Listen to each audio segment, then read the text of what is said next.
오늘은 디모데전서 4장 9절부터 있는 말씀을 공부하겠습니다. 9절 다 같이 우리 읽어보십시다. 미쁘다 이 말이여 모든 사람이 받을 만하다.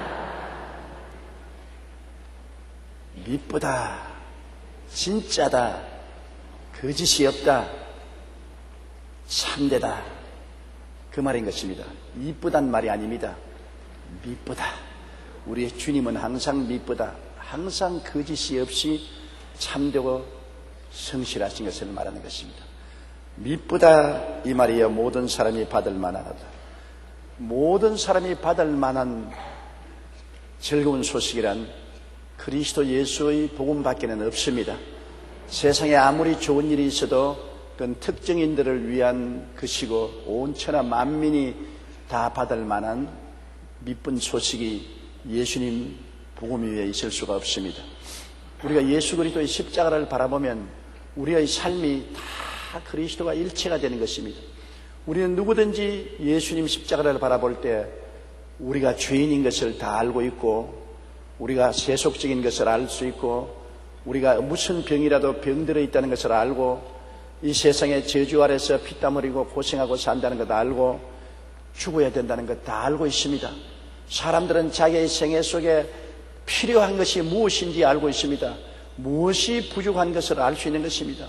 우리는 죄인인 것을 알고, 세속적인 것을 알고, 병든 것을 알고, 가난하고 살기 힘들고 고통스러운 것을 알고, 죽고 멸망받는 것을 알고 있는 것입니다. 그렇기 때문에 이 문제를 해결할 자를 우리는 다 찾고 있는 것입니다. 여러 종교가 나와서 이 문제를 해결한다고 합니다. 이 문제를 해결하기 위해서는 수양을 해야 된다, 득행을 해야 된다, 고행을 해야 된다, 또 특정인을 따라가야 된다, 온갖 소리 다 합니다. 그러나 우리의 마음속에 가장 흡족하고 만족하게 이 길이다, 바로 이것이다 하는 것은 예수님의 십자가밖에 없는 것입니다.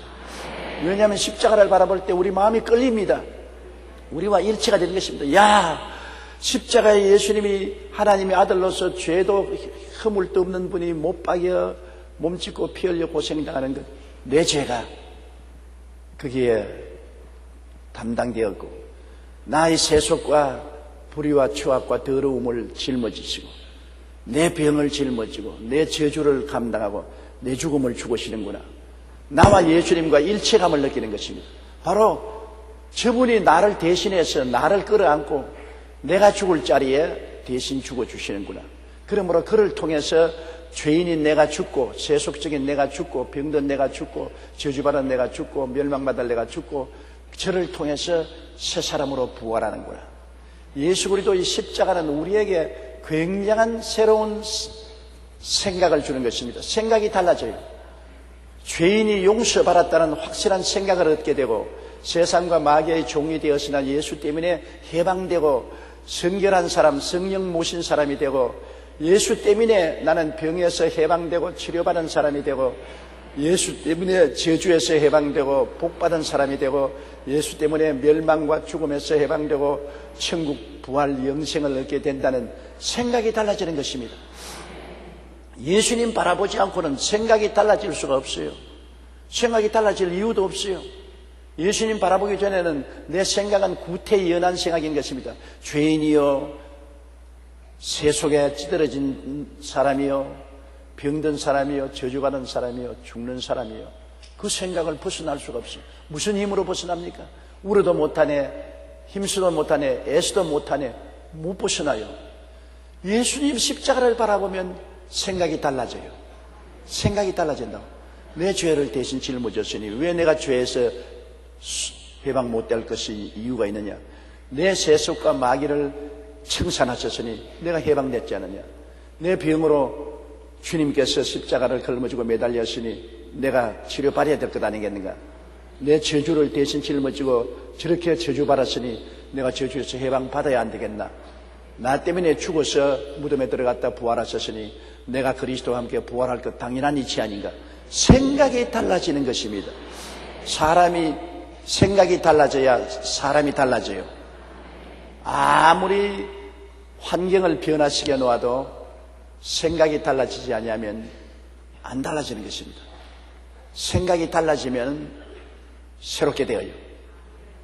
미국의 한 농장에서 어려운 생활을 하는 농부가 있었습니다. 많은 자녀를 거느리고 힘껏 일을 해서 농사지어서 겨우 입에 풀칠하고 애들 교육도 시키고 있는데 그만 그 사람이 고혈압으로 쓰러졌습니다. 그래서 풍을 맞았어요. 몸을 못 쓰게 되었습니다. 그 아내와 자식들이 모두 다 굶주려 죽게 된 것입니다.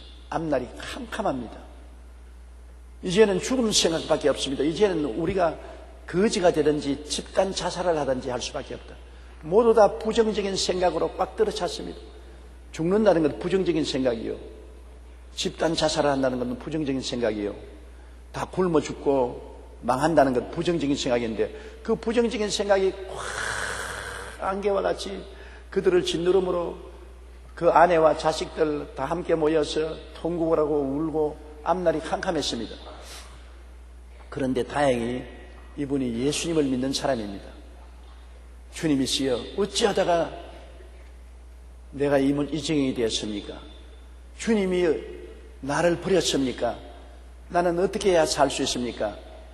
그러자 번개같이 마음속에 고린도전서 10장 13절 말씀이 기억이 나는 것입니다.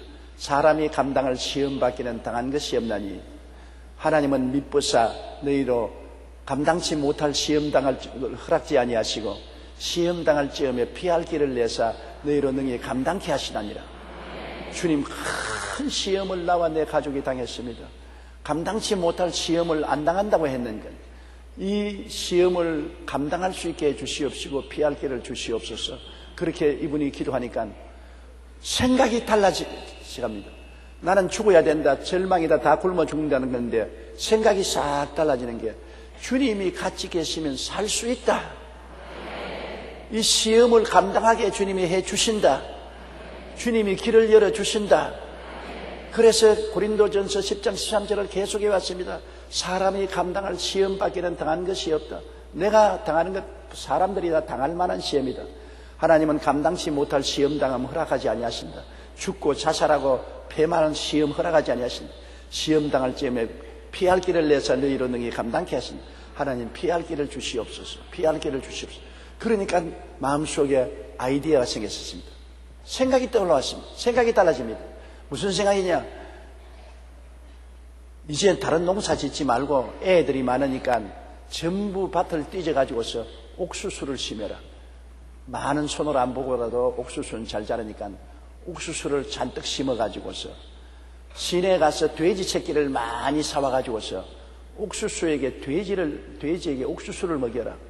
옥수수를 먹이면 돼지가 제일 잘 자라고 육질이 좋아진다. 그러면 그 돼지를 잡아서 소세지를 만들어라. 그래서 돼지 소세지를 팔아보라. 아이디어가 떠올랐습니다. 모든 것이 어둡고 절망적이고 죽어가는 그의 새로운 아이디어가 떠오르니까 긍정적이 되었습니다. 살 수 있다. 밭에 옥수수를 심을 수 있다. 돼지 새끼를 길러서 소세지를 만들 수 있다. 또 다행히 애들이 많아서 좋았습니다. 가난하면 애들이 많지 않아요. 다른 재미 없으니까 애들 낳는 재미밖에 없지 않아요. 되게 가난한 사람이 애들이 많아요. 근데 어려울 때는 식구가 많아야 도움이 많이 되는 것입니다. 식구가 적으면 도움이 안 돼요. 그래서 그 애들에게 전부 밭을 뒤져서 옥수수를 심어라. 전 가족이 나가서 밭을 뒤져서 옥수수를 심으니까 그 기름진 밭에 옥수수가 잘 떼었어요. 그래, 돼지 새끼를 사오너라. 그는 직접 일을 못하지만은 애들을 시켜서 돼지 새끼를 사와서 우리를 짓고 돼지 새끼에다가 옥수수를 먹이니까 막 자풀처럼 자라는데 옥수수를 먹은 돼지가 얼마나 잘 자랍니까? 그래, 그 돼지를 잡아서 집에서 소세지를 만들어라. 육질이 더운 옥수수를 먹은 돼지를 잡아서 소세지를 만들어서 시내에 가서 파니까 이게 불티나게 팔렸어요. 이 사업이 점점 잘 돼가지고서 그는 농부의 가난한 사람이 그 이후에 백만장자가 되었습니다. 큰 돼지 농장을 짓고 큰 소세지 회사를 세우고 미국에서 손꼽는 부자가 된 것입니다. 보십시오. 생각이 달라지면 살 길이 달라지는 것입니다. 그가 중풍이 걸려서 넘어져서 이젠 죽었다, 이제는 망했다, 온 가족이 다 자살하자, 이제는 우리는 폐가 망신했다고 부정적으로 생각할 때는 앞길이 캄캄했습니다. 주의 말씀 한마디가 들어오므로 부정적인 생각이 사라지고 빛이 비친 것입니다. 이게 여러분 하나님의 말씀의 위력인 것입니다. 말씀이 들어오면 변화가 와요. 부정적인 세력이 물러가고 긍정적인 생각이 오고 죽음이 물러가고 생명이 다가오게 되는 것입니다. 생각이 달라져요. 이처럼 예수님의 십자가를 바라보면 우리 생각이 달라져요. 엄청나게 달라져요. 아, 나는 용서받은 의인이다. 나는 세속과 마귀에게 벗어난 성결한 사람이다. 나는 치료받은 건강한 장골이다. 나는 축복받은 사람이다. 나는 부활 영생 천국인이 되었다.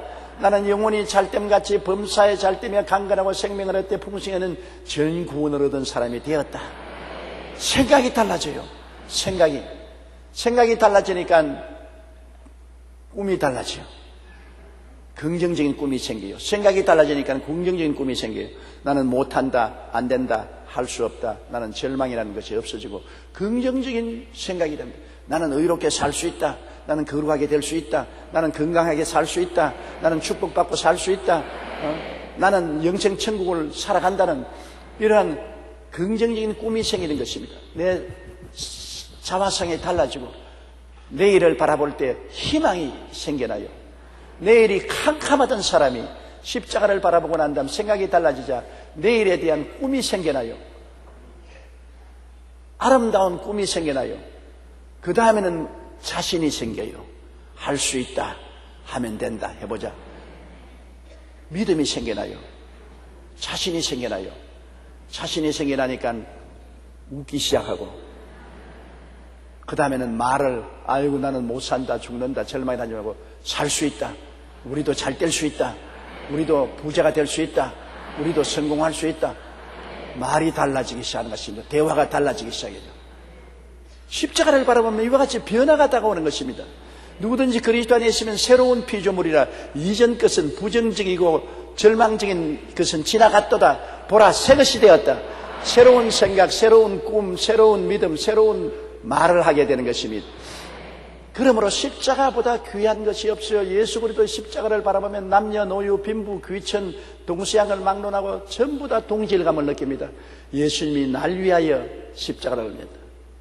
날 위하여 십자가에 중한 고초 받으사 대신 죽은 주 예수의 사랑하신 은혜여 보배로운 피를 흘려 영영 죽을 불에서 구속함을 얻으노리 어찌 찬양 안 할까. 예수님 십자가 바라보고 박수를 한번 치십시오. 미쁘다 이 말이여. 모든 사람이 받을 만한 하도다. 모든 사람이 받을 만한 소식이 예수 그리스도의 십자가 복음인 것입니다. 이 복음은 누구에게든지 적용이 됩니다. 잘 사는 사람, 못 사는 사람, 병든 사람, 건강한 사람, 살아있는 사람, 죽어있는 사람, 누구에게든지 이것은 복된 소식인 것입니다. 누구에게든지 이 십자가가 적합 안 되는 사람 없어요. 이 광야를 지나는 사람들은 모두 다 사탄 마귀에게 물려가지고서 죽어가고 있어요. 이스라엘 백성이 광야에서 마귀에 상징하는 뱀에 물려서 죽어갈 때 불뱀을 매달라 높이 달고 쳐다보는 사람마다 변화를 받고 구속함을 받은 것처럼 마귀에게 물려서 독이 들려 죽어가는 사람들 십자가에 매달린 예수만 바라보면 해소되고 해방되고 자유를 얻고 생명을 얻게 되는 것입니다. 기적이 일어나는 것입니다. 예수님 기적이 일어나는 것입니다. 따라 말씀하세요. 예수 죽음 내 죽음, 예수 고난 내 고난, 예수 부활 내 부활, 예수 성천 내 성천, 예수와 나가 하나 됐다는 것입니다.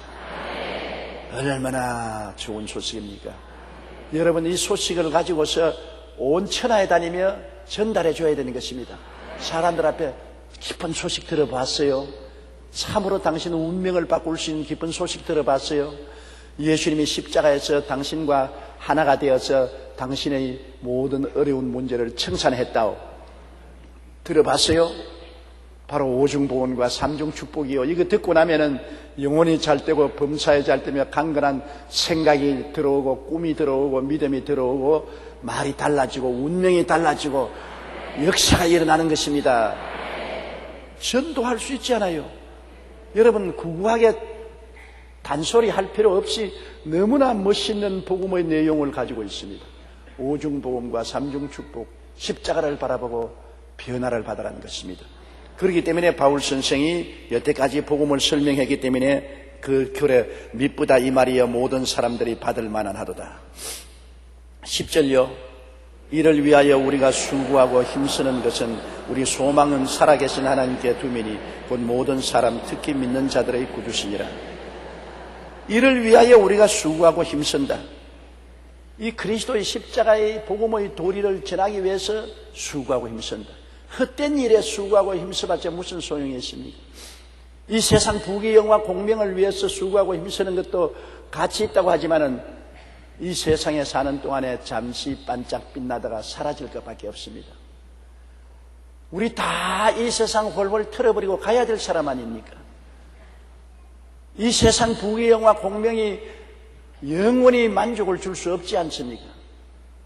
그러나 예수 그리스도의 복음 안에서 얻은 이 축복은 내가 예수님을 통해서 은혜를 받으면 받을수록 내 영혼에 더욱 소망이 넘쳐나는 것입니다.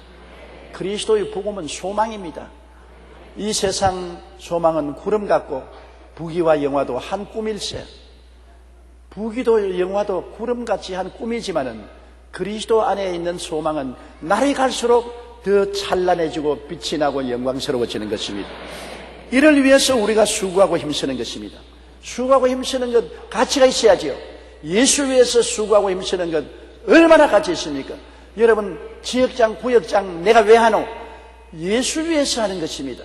예수님 위해서 지역장, 구역장에 대해서 연약한 영혼들을 격려하고 도와주고 저들에게 기쁜 소식을 확실하게 전달해주는 이 일은 힘쓰고 수고한 것이 얼마나 보람찹니까? 이것은 그리스도를 위해서 내가 애쓰고 수고한 것으로 하나님이 모두 계산하셔서 나중에 상급으로 심판하실 것입니다. 구역장, 지역장 된 것을 자랑으로 생각하십시오. 그것을 귀찮은 것으로 생각하지 말고 여러분에게 그리스도를 위해서 수고할 수 있는 직위를 주신 것을 감사하게 생각하십시오. 구역장이나 지역장이 안 되면 일을 못하지 않습니까? 지위가 있어야 일을 하니까. 일할 수 있는 지위를 주셨기 때문에 그를 가지고서 열심히 일을 해서 우리 하나님 아버지의 영광을 나타내고 그리스도에게 기쁨을 드리고 하늘나라에 가서 잘했다 내 사랑하는 종아 너무나 잘했다 착하다 칭찬받는 여러분이 되어야 될 것인 것입니다. 이를 위하여 우리가 수고하고 힘쓰는 것은 우리 소망을 살아계신 하나님께 두미니 예수 그리스도를 통해서 살아계신 하나님이 우리 소망이 된다. 십자가가 우리 소망입니다. 죄인에게는 용서의 소망, 세상에 묶인 사람은 자유와 해방의 소망, 병든 사람은 치료의 소망, 저주받은 사람은 해방과 축복의 소망, 죽는 사람은 영생 천국의 소망. 그리스도는 소망인 것입니다. 그리스도의 십자가를 통하여 소망이신 하나님을 바라보는 것입니다. 하나님은 우리에게 소망의 원천이 되시는 것입니다. 우리에게 좌절과 절망의 원천이 아닙니다. 소망의 원천이 되는 것입니다. 예수 믿고 소망을 얻게 되는 것입니다. 부정적인 생각, 절망적인 생각이 떠나고 긍정적이고 소망으로 충만한 생각이 들어오는 것은 예수 믿고 하나님 안에 들어가는 은총밖에 없는 것입니다. 곧 모든 사람, 특히 믿는 자들의 구주시니라. 우리 하나님은 안 믿는 사람에게도 햇빛을 비춰주시고 비를 주시는 자비하신 하나님, 특별히 믿는 자에게는 예수님을 주셨으니 이건 말할 필요 없이 안 믿는 사람은 일반적인 은혜로서 안 믿는 사람도 하나님 은혜 아니면 못 살지 않습니까? 햇빛을 누가 주십니까? 공기를 누가 주십니까? 물을 누가 주십니까? 오국백과 누가 있게 만들어주는 겁니까? 안 믿는 사람, 반역하는 사람을 위해서도 하나님은 일반적인 은혜를 다 부어주시는데 특히 예수 믿는 사람은 하나님의 아들을 주셨습니다. 이거는 특별 계시입니다. 일반 은혜가 아니라 특별 은혜요. 여러분은 일반적인 은혜만 받고 사는 것이 아니라 특별 은혜를 받았습니다. 하나님의 아들을 선물로 받았으니 우리의 소망은 세상에만 있는 소망이 아니라 영원 무궁토록 계속하는 소망이 되시니 이게 진짜 소망이요. 잠시 있다 사라지는 소망이 아니라 영원히 계속하는 소망이 되었으니 여러분의 가슴 속에 영원한 소망의 불길이 타오르고 있는 것입니다. 여러분은 모두 다 불받은 사람이요. 소망의 불이 활활 타고 있는 것입니다. 그 불이 여러분 우리의 모든 앞길을 밝혀주고 모든 흑암과 부정적인 것을 제하여 주시는 것입니다. 11절요. 너는 이것들을 명하고 가르치라. 이 소망에 대해서 가르치고 소망을 따라 살도록 명령을 하라. 가르치는 것 참 중요합니다. 믿음은 들음에서 나며 들음은 그리스도의 말로 말미암다. 우리 믿는 것은 들어야 돼요. 못 들으면 무슨 일이 일어나는지 모르지 않습니까? 좋은 소식을 들어야 돼요. 그리고 좋은 소식을 가르치고 그 소식을 따라 살도록 권면하고 명령해야 돼요. 이렇기 때문에 우리 예수 믿는 사람들이 나가서 이 소식을 가르치는 것은 정말 필요한 것입니다. 세상 사람들은 어두움에 있어서 이 빛을 모르고 있습니다. 소식을 못 듣고 있어요. 그러므로 우리는 가까운 데로부터 꼭 나가서 그리스도의 소식을 전하여 이 소식을 듣게 만들고, 그리고 소식을 들은 사람들은 지역장, 구역장 여러분 명령해서 이 복음 가운데 살도록 해야 돼요. 복음을 저버리는 것은 바보 천치입니다. 이 세상에 복음을 버리는 사람보다 어리석은 사람 없는 것입니다. 가룟 유다는 얼마나 비참한지 안 태어난 것이 좋다고 말한 것입니다. 돈 30냥에 예수님을 팔았으니 얼마나 어리석은 사람인 것입니다. 예수 그리스도보다 더 귀한 것이 없습니다. 보화 중에 보화, 생명이 예수님이신데 이것을 우리가 가르치고 이를 엄히 준수하도록 해야 되겠습니다. 12절요. 누구든지 내 연수함을 업신여기지 못하게 하고 오직 말과 행실과 사랑과 믿음과 정절에 있어 믿는 자에게 본이 되라. 이게 디모데는 바울 보기에는 연수했습니다. 바울은 그때 나이가 아마 저 나이쯤 됐을 것입니다. 로마 감옥에 갇혔을 때 한 70여서 되는데 디모데는 연수하다니까 그 당시에는 나이 20대에서 40대에 있는 사람을 연수하다고 말한 것입니다. 연수하다는 것은 나이가 적다는 것보다도 세상 경험과 경륜이 적은 사람이라고 볼 수 있는 것입니다. 디모데를 볼 때, 바울이 볼 때는 아직 연수하고 경륜이 적게 보입니다. 그러나 디모데는 훌륭한 주의 종이요 능력 있는 하나님의 종이었던 것입니다. 그러나 선생이 제자를 볼 때는 항상 연수하게 보입니다. 우리 어머니가 저를 볼 때는 항상 연약한 아들로 보는 것과 한 가지인 것입니다. 우리 어머니 94살 잡수시는데 71살 먹는 날 보고 늘 밥 잘 먹으래, 잘 자래, 건강해 하래. 그건 어머니 보시기엔 내가 연약한 어린아기 같이 보이는 것입니다. 그거는 부모가 자식을 보면 항상 연약하게 보여요. 그런데 나도 내 자식들이 다 커서 막내가 36살이 됐는데도 언제 보면 어린아이 같이 보입니다. 애기 같이 보여요. 그래서 자꾸 교훈을 하기 시작하는 것입니다. 부모가 자식만 오면 교훈하니 자식은 듣기 싫어하고 내가 애입니까? 자꾸 날 보고 이야기합니다. 그러나 부모가 보기에는 어린아이와 같이 보입니다. 바울 선생은 디모데를 볼 때 아직 연수하게 보이는, 그렇기 때문에 디모데를 보고 말합니다. 너 연수함을 무시 못하게 하라. 연수함을 업신여기지 못하게 하라. 그 에베소 교회에는 연로한 사람들이 많아요. 60, 70 된 연로한 사람들, 또한 장로들이 많이 있는데 그 사람들이 아이고 이거 비린내 나는 어린애 같은 사람이 왔구나, 이렇게 무시하고 멸시하지 못하게 위엄을 가져라. 사람이 어느 심사 행동을 신중하게 하면은 존경합니다. 어린아이라도 신중하게 하면 존경을 합니다. 내가 최근에 부흥에 참석해서 은혜를 크게 받았어요. 그 부흥회 어느 부흥회냐? 내 손녀 부흥회입니다. 초등학교 다니는 2학년 다니는 조성현이 내 손녀인데 우리 집에 와서 나 앞에 서가지고서 교회 학교에서 배운 설교를 하는데 내가 얼마나 감동을 느끼는지 몰라요.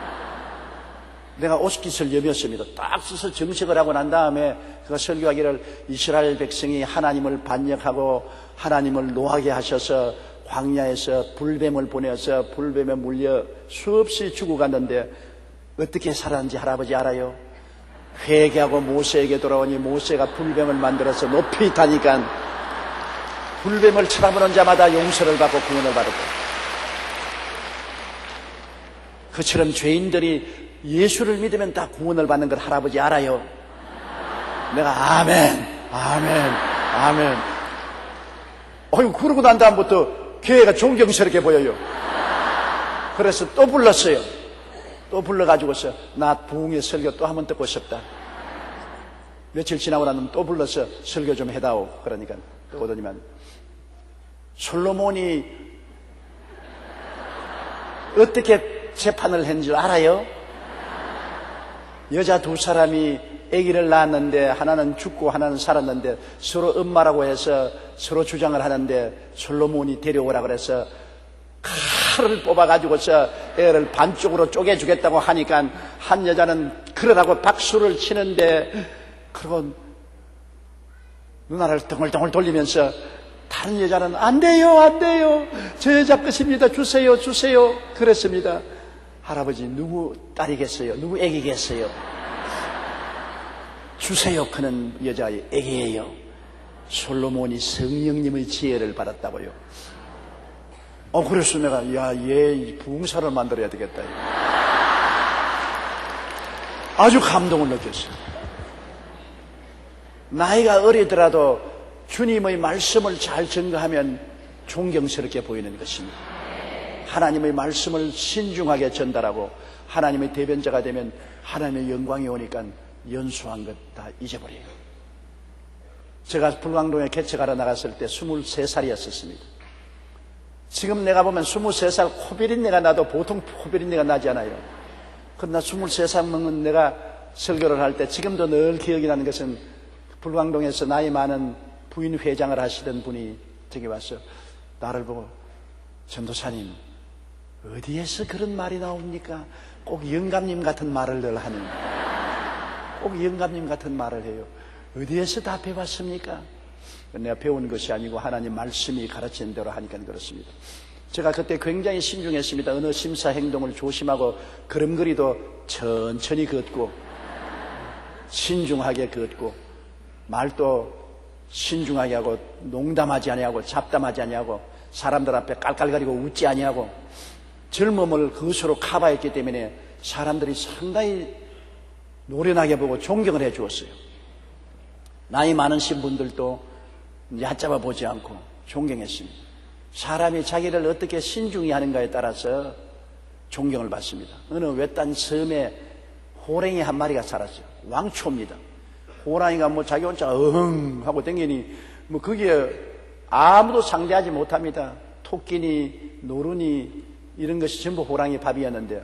그 섬에 오래간만에 말 한 마리가 들어왔어요. 그 말 한 마리를 덜에다가 딱 묶어 놓으니까 호랑이가 보니까 겁이 나거든요. 키도 크고 번질번질한 데다가 목에 갈기가 나고 머리가 길쭉한 게 산천이 울리니까 호랑이가 간이 떨어지거든. 야, 내 적수가 하나 왔다. 엄청나게 겁난 동물이구나. 호랑이가 주변에 와서 빙글빙글 돌면서 구경을 합니다.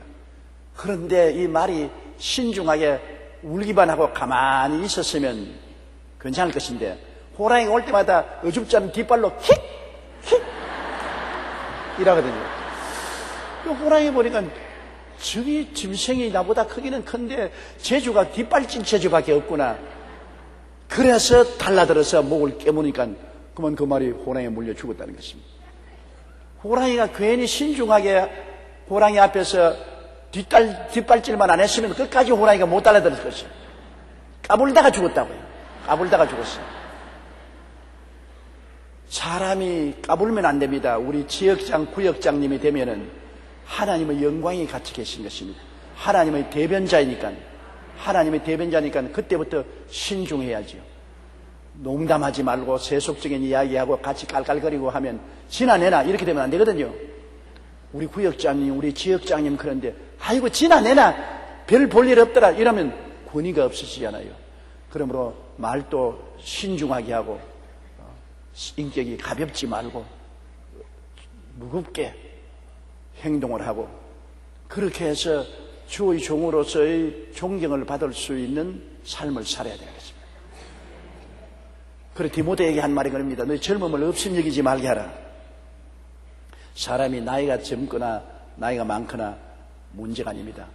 나이가 젊으나 나이가 많으나 주님의 사명을 받은 자는 주님의 영광을 가지고 있는 것입니다. 주님의 사명 받은 자, 하나님의 사명자니까 하나님의 메시지를 들고 가는 분이니까 하나님의 영광이 같이 하신 것이므로 무시하면 안 되는 것입니다. 주의 종이 훌륭해서 그런 거 아닙니다. 주님이 사용하기 때문에 예수님이 나귀를 타고 예루살렘으로 입성하는데 수많은 사람들이 나귀 밑에 옷을 벗어 깔고 나무를 베어서 깔았습니다. 그 나귀 좋아하라고 나귀 잘났다고 그런 거 아닙니다. 나귀 위에 예수님이 타고 계시기 때문에 그런 것입니다. 나귀가 자기 잘난 줄 알고 끄떡거리다가는 큰 코다칩니다.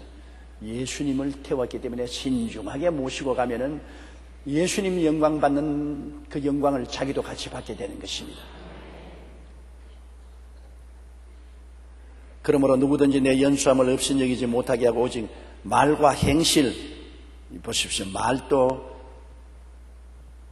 지만지만이 지절하지 말고 말도 규모 있게 하고 또 행실도 무게 있게 행하고 가볍게 행하지 말고 그리고 사랑과 믿음, 사랑으로서 실천하고 믿음으로 모범이 되고 정절에 있어서 믿는 자에게 본이 되라. 정절, 모든 것을 절도 있게 하고 깨끗하게 사는 이 모든 일에 모범이 되라. 우리 예수 믿는 사람이 그리스도를 위해서 우리가 모범이 되어야 되는 것입니다. 나를 위해서 하는 것이 아닙니다. 우리가 일단 예수를 믿게 되면 안 믿는 사람들이 전부 예수님을 우리를 통해서 보는 것입니다. 눈에 예수님이 안 보이잖아요. 누구를 통해서 예수님을 봅니까? 믿는 사람을 통해서 예수님을 보아요. 지역장, 구역장을 통해서, 권사님, 안수집사님을 통해서, 장로님 통해서, 주의 종을 통해서 예수님을 보려고 합니다.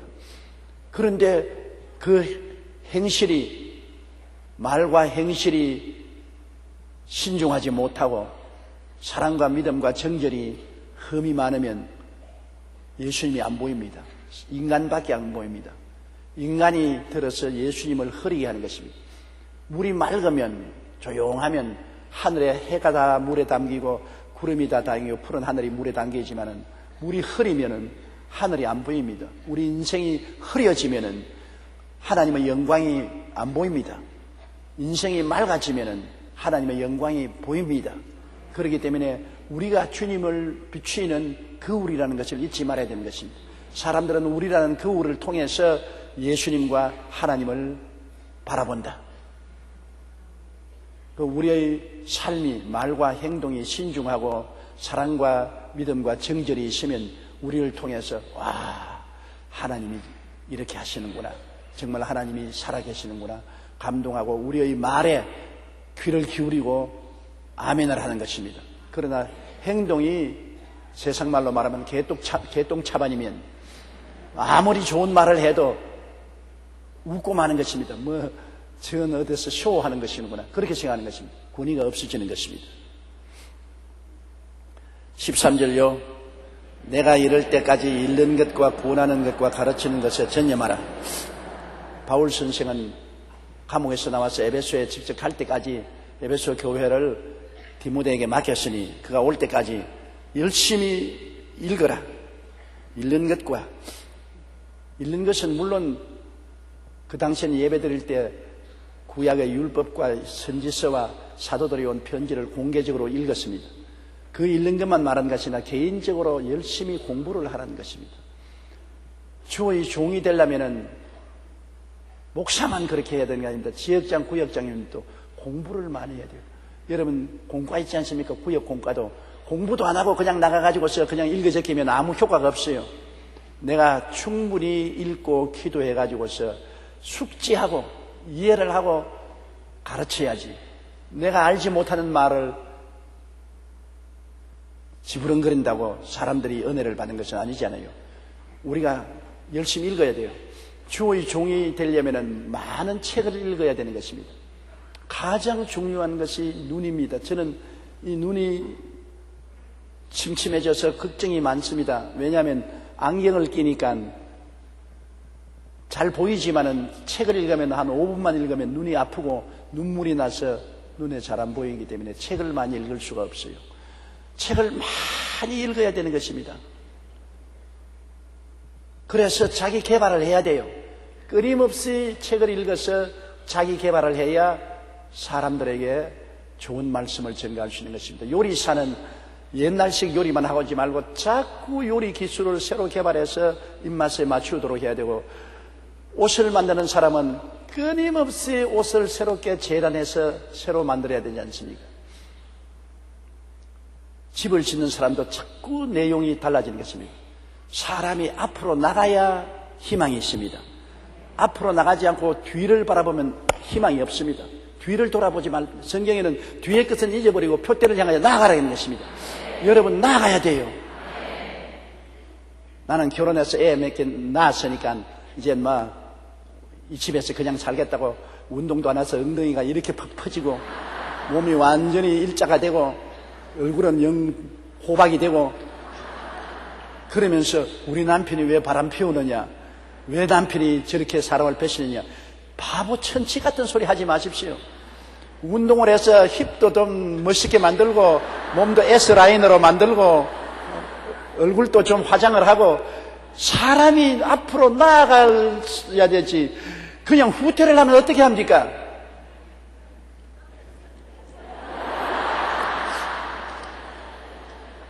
이 말 했다가 또 우리 집 사람에게 혼날란지 몰라요. 꼭 내가 이런 설교만 하면 갖다 일러 바쳐가지고 전에 혼나게 만든다고. 그러나 사실은 사실입니다. 여러분, 우리 많은 자매님들이 남편과 좋은 관계를 맺고 가정을 신선하게 만들기 위해서 자기 몸을 간수할 줄 알아야 되는 것입니다. 운동해야 돼요.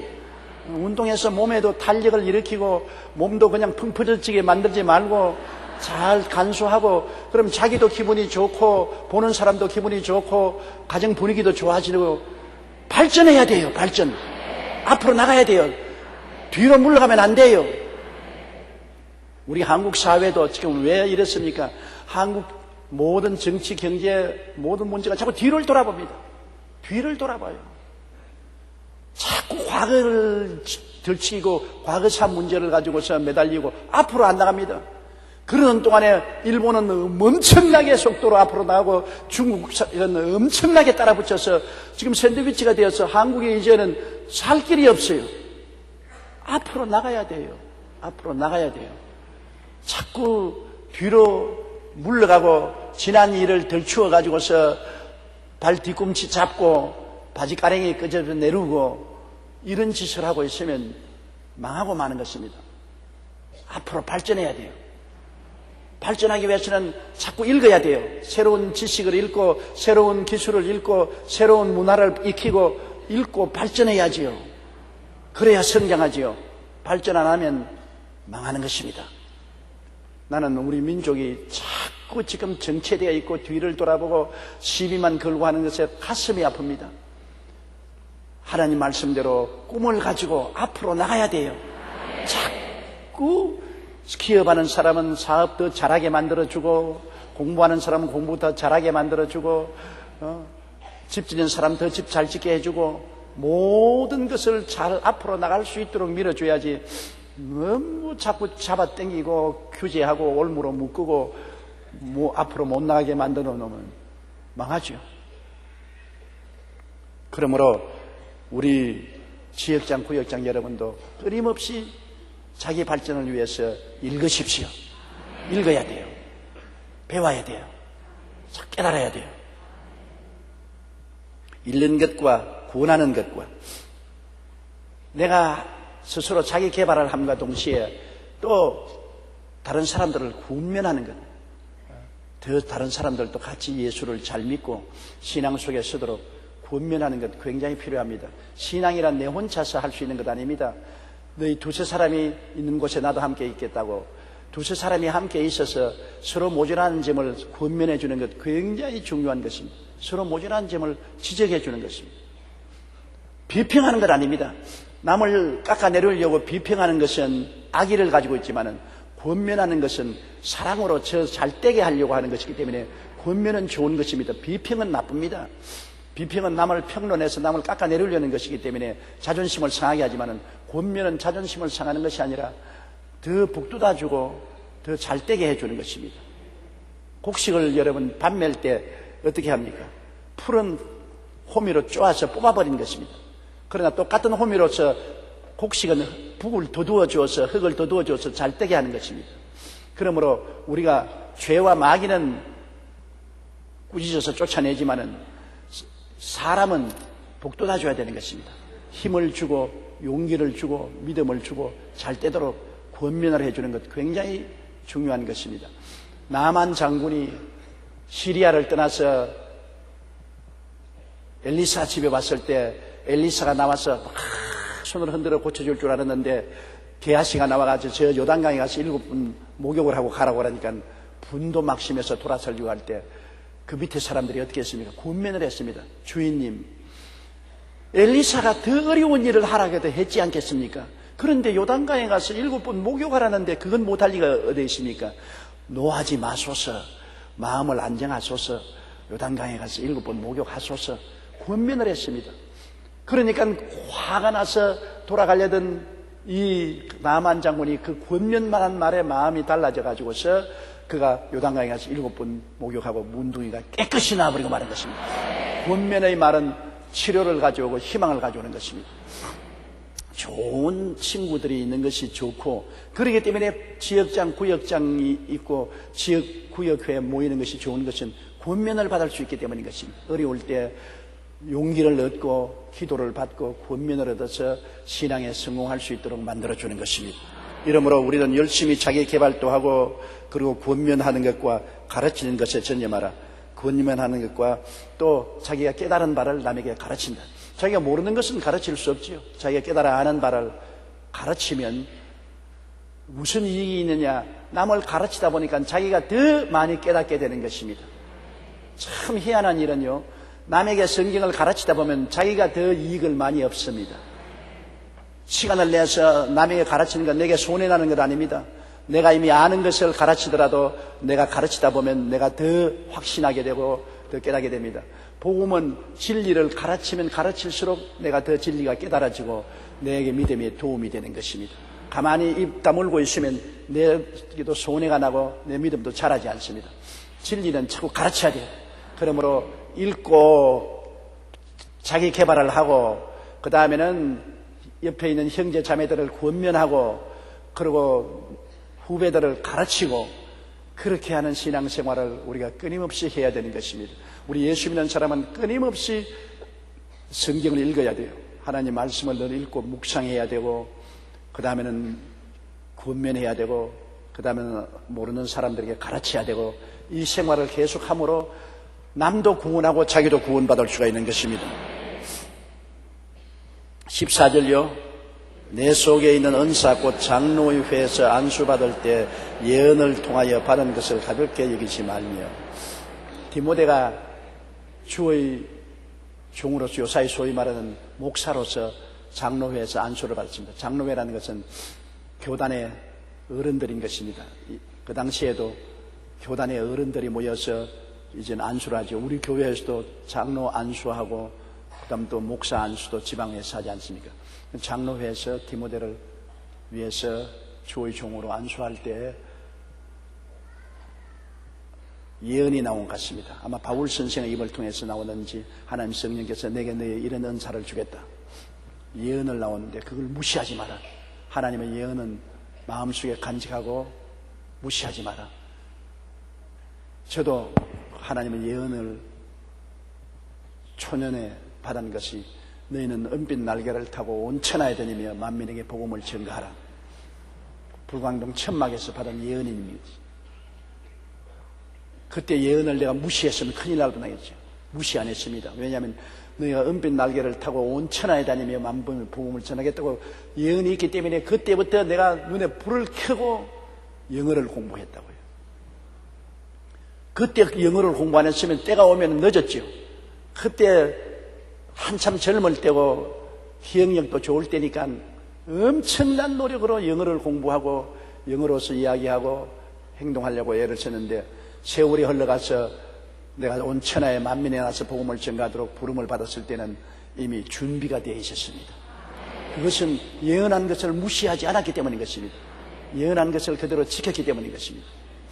그 다음에 또 내 마음속에 주님께서 예언을 주신 것은 너가 한국에서 최대의 교회를 세울 것이다. 그때 우리 한국에 10,000명 모이는 교회가 없었습니다. 그런데 한국에서 최대의 교회를 세울 것이다.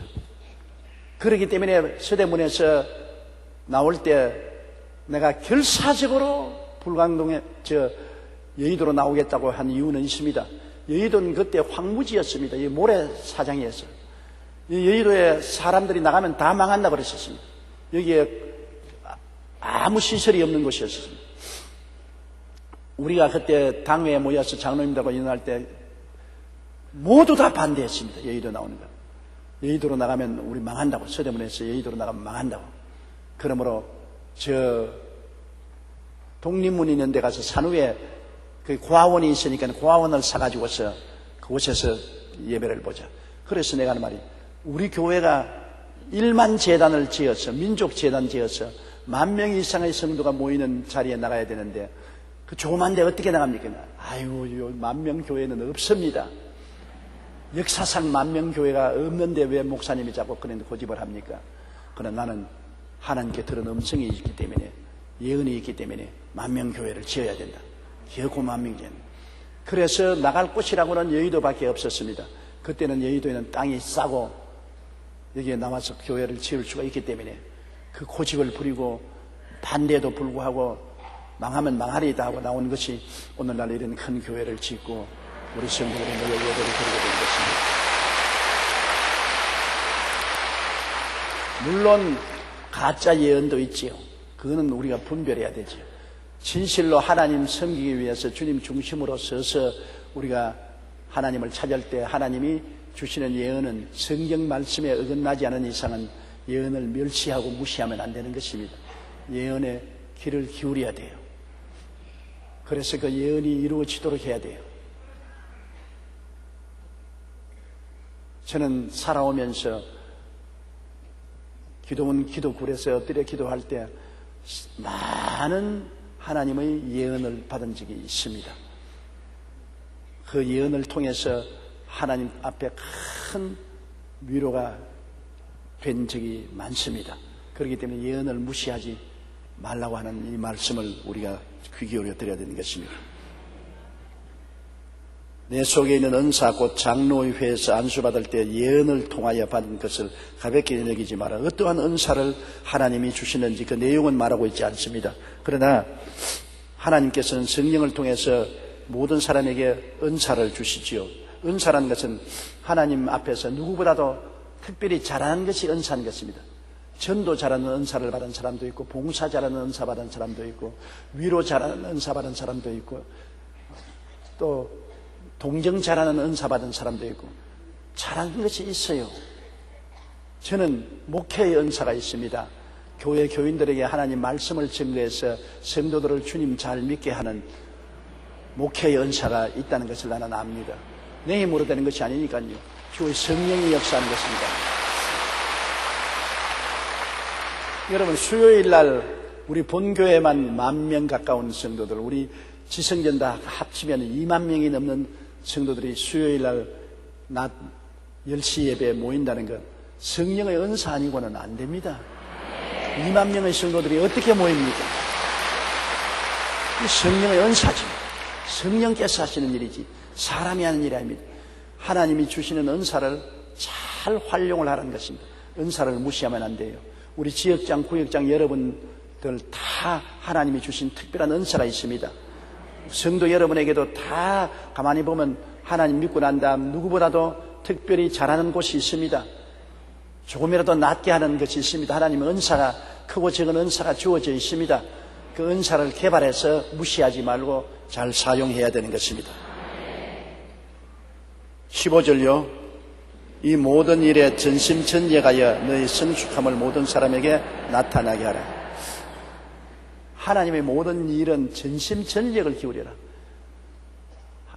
하나님 일뿐 아니라 이 세상에 하는 모든 일이 전심전력을 기울여야 되는 것입니다. 성과를 거두려면 내가 온 마음과 몸과 정성을 다해서 일을 해야 성과를 거두지, 희미하게 해가지고서 성과를 거둘 수가 없어요. 최근에 와서 많은 교회 지도적인 목사님들이 대교회를 비난하고 공격하는 강연을 하고 글을 인터넷에 올린 것을 보았습니다. 뭐 큰 교회 목사들 회개하라 그러고 우시는 것을 보았습니다. 큰 교회 목사만 회개하고 적은 교회 목사는 회개 안 하라는 말인 것입니다. 여러분, 큰 교회가 그냥 앉아있다고 큰 교회가 되는 것 아닙니다. 큰 교회를 세우려면 전심전력을 기울이지 않으면 큰 교회가 안 되는 것입니다. 남처럼 놀고 여행 다니고 평안하게 즐기면서 목회를 하고 큰 교회가 되는 거 보았습니까? 큰 교회는 보통 사람보다 몇 배로 전심전력을 기울여야 큰 교회가 되는 것입니다.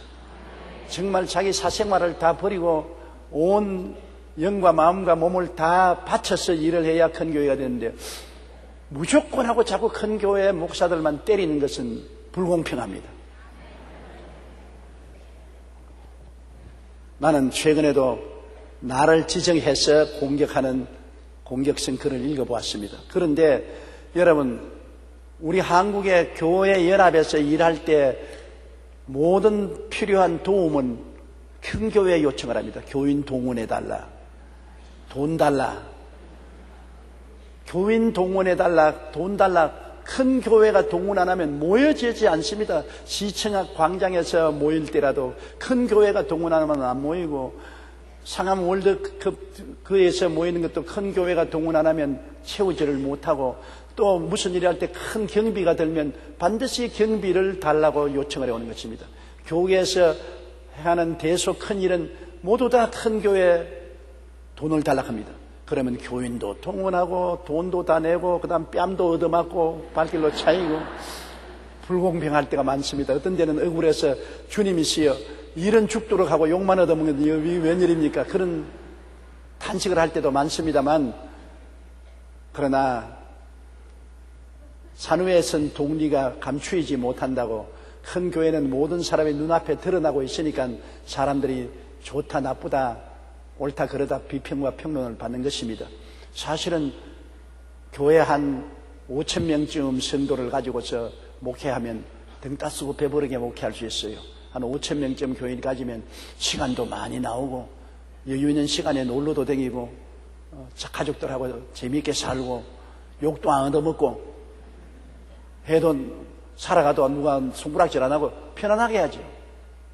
그러나 큰 교회를 하려면은 전심전력을 기울이기 때문에 정말 사면초가가 되는 것입니다. 집안에서는 가정을 돌보지 않는다고 마누라에게 혼나고, 자식들은 아버지 보기가 힘들다고 혼나고, 세속적으로는 세상 친구들 안 돌본다고 욕 얻어먹고, 그러나 전심전력을 해야 교회도 크게 되는 것이고, 우리 교회 지역과 구역이 자라는 것도 보면 구역장, 지역장들이 열심을 품고 전심전력으로 일하는 그 구역과 지역은 자라지만은 그냥 노라리로 하는 구역과 지역은 나홀로 구역장, 나홀로 지역장.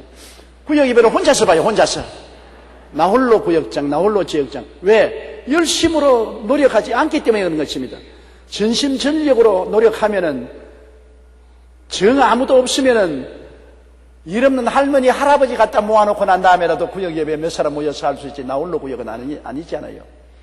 그러므로 성경에는 모든 일에, 한 가지 일이 아닌 것입니다. 모든 일에 전심전력하여 너희 성숙함을 모든 사람에게 나타내라.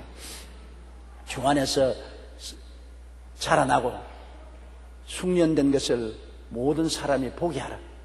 와, 저 사람 보통 사람 아니고 정말 실력 있고 능력 있는 사람이라는 것은 그 열매를 보고 그 나무를 아는 것입니다. 아무리 지가 입으로 떠버려도 입으로 떠버린다고 사람들의 존경을 받습니까? 성숙함을 그 열매로서 보여줘야 되는 것입니다. 열심히 노력해서 열매를 맺어서 사람들에게 그 열매를 보여주면 사람들이 과연 주 안에서 성숙하고 훌륭한 일을 했구나 칭찬하게 되는 것입니다. 16절요. 내가 내 자신과 가르침을 살펴 이 일을 계속하라. 이것을 행함으로 내 자신과 내게 듣는 자를 구원하리라. 내가 내 자신과 가르침을 살펴. 우리는 항상 자기를 개선하기 위해서 자기를 살펴야 돼요. 집도 그렇지 않습니까? 집도 자꾸 살펴서 물이 새는 것 막아놓고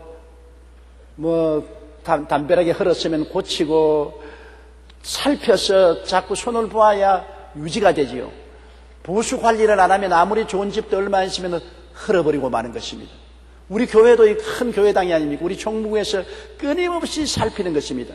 살펴서 수도관도 고치고 물 새는 것도 고치고 떨어져 나가는 벽도 고치고 자꾸 보수 수리해 살펴야 돼. 살피지 않으면 안 됩니다. 그냥 그다음 내버려 두면 다 무너지는 것입니다. 우리 신앙생활도 자기를 자꾸 살펴야 돼요. 내가 신앙에 허물어지지 않은가? 내가 기도를 게을리하지 않은가? 내가 일독 성경을 그만 안 읽지 않은가? 어떤 우리 성도는 저게 말하기를 자꾸 일독 성경을 읽는 것을 잃어버리기 때문에 한꺼번에 열흘치를 읽어놓고 난 다음에 열흘 동안 이제는 열흘치 읽어놨지만 이제는 안 읽어도 괜찮다. 그러다가 또 열흘이 순식간에 지나가 버리고 난 다음 또 허겁지겁 한다는데 한꺼번에 많이 먹으면 배탈이 나요. 매일매일 일독 성경은 매일매일 읽는 것이 좋습니다. 그래서 자기를 늘 살피는 것이 정말 중요한 것입니다. 내가 기도를 잘하고 있는가, 성경을 잘 읽고 있는가, 내가 묵상을 하고 있는가, 내가 전도를 열심히 하는가, 무엇이 부족한가, 자기를 살펴서 개선을 할 수 있는 것입니다. 그러기 때문에 모이기를 피하지 말라고 한 것처럼 열심히 주일날도 나오고 수요 기도에도 나오면 설교를 듣고 성경의 공부를 가르침을 받을 때 자기를 살필 수가 있는 것입니다. 내가 이 점에서 모자라구나. 주님이 시여 나의 모자란 점을 도와주시옵소서. 자기를 살펴서 자기의 허물어져 가는 것을 자꾸 보수하는 것은 절대로 필요합니다. 완전한 사람 아무도 없어요. 모든 사람들은 부족하기 때문에 이 세상에 사는 동안에 비바람을 맞고 삶으로 자꾸 허물어지는 것입니다. 허물어지는 것 자꾸 새로 보수 공사해야 되는 것입니다. 그러므로 교회에 나오는 것은 보수 공사하는 작업을 하기 위해서 교회에 열심히 나와서 말씀을 듣고 자기를 깨닫고 자기를 고쳐가는 것입니다. 그러므로 내가 내 자신과 가르침을 살펴라. 그래서 자기를 개선하고 또 열심히 가르치는 일을 계속하면은 자기도 살고 남도 산다. 여러분 참 이 복음의 신앙이란 이상한 것입니다. 남을 전도해서 살리려고 하면 남도 살고 자기도 삽니다.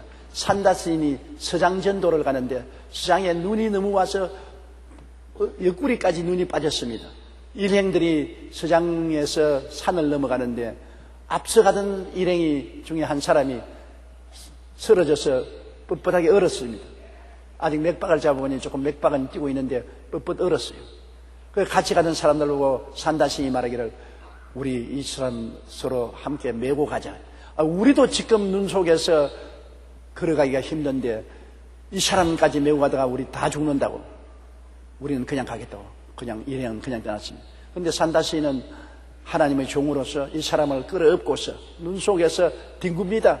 이 사람을 끌어업고 그냥 걸어가다가 넘어지고 또 끌어업고 또 넘어지고 하면서 가니까 온몸에 땀이 나가지고서 이 온기가 등에 업고 있는 사람에게 전달되어서 얼었던 몸이 녹아가지고서 이 사람도 살고 산다 시인도 뜨끈뜨끈해서 살았는데 자기들끼리만 살겠다고 가는 사람 얼마 안 가다 보니까 전부 동태가 되어서 죽어 있어요. 자기만 살락하면 자기도 죽고 남도 죽는 것입니다. 남을 살리려고 애를 쓰다가 보면은 자기도 살고 남도 사는 것입니다. 그러므로 여러분 우리가 기도도 전부 내 기도만 하지 말고 남을 위해서 중보기도를 열심히 하면은 자기도 그 기도에 살고 남도 그 기도 때문에 은혜를 받고 살게 되는 것입니다. 복음을 남에게 자꾸 전달하면은 복음을 전하는 바람에 그 말씀을 듣는 사람도 믿음으로 살고 전하는 자기도 더욱 믿음이 강해져서 살게 되는 것입니다. 남을 위해서 병자 위해서 기도를 많이 하면은 남의 병도 낫고 자기 병도 달아서 날아요. 남에게 자꾸 나누어 주기를 좋아하면 남만 축복받는 것이 아니라 주라 그러면 돌려줄 것이니 후에 눌러 흔들어 넘치게 삼게 주리라. 하나님께서 내게도 축복을 주셔요. 이 세상의 모든 일은 다 연관성이 있어요. 내가 남에게 하는 대로 내게로 돌아오는 산울림의 법칙이 있는 것입니다. 내가 고함을 치면 산울림이 돼서 돌아오는 것처럼 산울림의 법칙, 심고 거두는 법칙은 우리의 모든 생활에 꼭 이루어지는 것입니다. 이러므로 우리가 열심히 주의 사업을 하면은 주 사업을 해서 남을 도와주는 것만큼 우리에게 도움이 다가오는 것입니다. 우리만 살겠다고 하면 우리도 죽고 남도 죽는 것입니다. 우리는 언제나 서로 이웃과 연결이 되어 있는 것입니다. 우리가 잘 살면 남을 잘 살게 만들어야 되는 것입니다. 우리가 건강하면 남의 약한 사람을 건강하게 만들도록 노력해야 되는 것입니다. 우리가 행복하면 남을 행복하게 만들려고 노력해야 되는 것입니다. 우리는 함께 살도록 만들어져 있습니다. 하나님이 우리를 만드실 때 혼자 살도록 만들어지지 않습니다. 독처하는 것이 좋지 않다 하시고 하와를 지어서 두 몸이 연합하여 한 몸이라. 벌써 처음 인간 단계는 두 사람이 살게 돼 있어요. 그 다음 자녀들이 생기고 그 다음은 또 부모가 계시고 그래서 함께 살게 되는 것입니다. 우리는 다 함께 사는 사람으로서 서로 앞에서 끌어주고 뒤에서 밀면서 갈 때 우리가 다 같이 잘 살게 된다. 이 사실을 알아야 될 것입니다.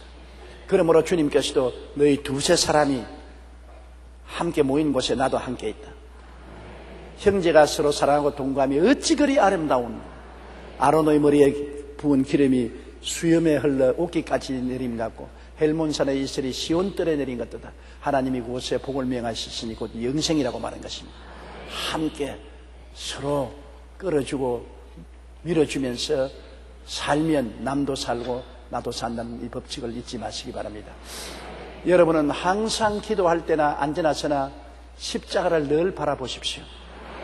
십자가는 여러분과 정말 마음의 일치가 됩니다. 여러분의 모든 옛사람을 항상 십자가에서 청산하고 그리스도의 부활을 통해서 새로워지는 것, 이것은 늘 일어나는 것입니다. 십자가를 바라보고 옛사람은 어제도 죽고 오늘도 죽고 내일도 죽고 저 사람은 어제도 부활하고 오늘도 그리스도를 부활하고 내일도 부활하고 십자가 예수님의 죽음과 부활은 우리에게 늘 계속되는 연속적인 하나님의 역사인 것입니다. 한꺼번에 완전히 죽어서 청산되어 버리고 완전히 부활해서 새롭게 되는 것은 이 땅에서 죽어서 성천할 때 이루어지는 것이고 이 땅에 사는 동안은 두 것이 계속하는 것입니다. 내가 십자가를 통해서 죽고 그리스도를 통해서 부활하고 또 계속해서 십자가를 통해서 죽고 또 계속 부활하고 이것이 계속 역사하면서 나중에 죽음은 적어지고 부활의 횟수는 많아지는 것입니다. 항상 십자가를 바라보고 여러분 그리스도와 함께 십자가에 죽은 것을 생각하고 꿈꾸고 믿고 그렇게 시인하십시오. 여러분은 십자가를 통해서 옛사람이 청산되고 보라 새 것이 되었던 것입니다. 새 사람으로 늘 살도록 노력을 하십시오. 그리고 이 십자가의 복음을 가는 곳마다 전달하는 여러분 되시기를 주님 이름으로 축원합니다.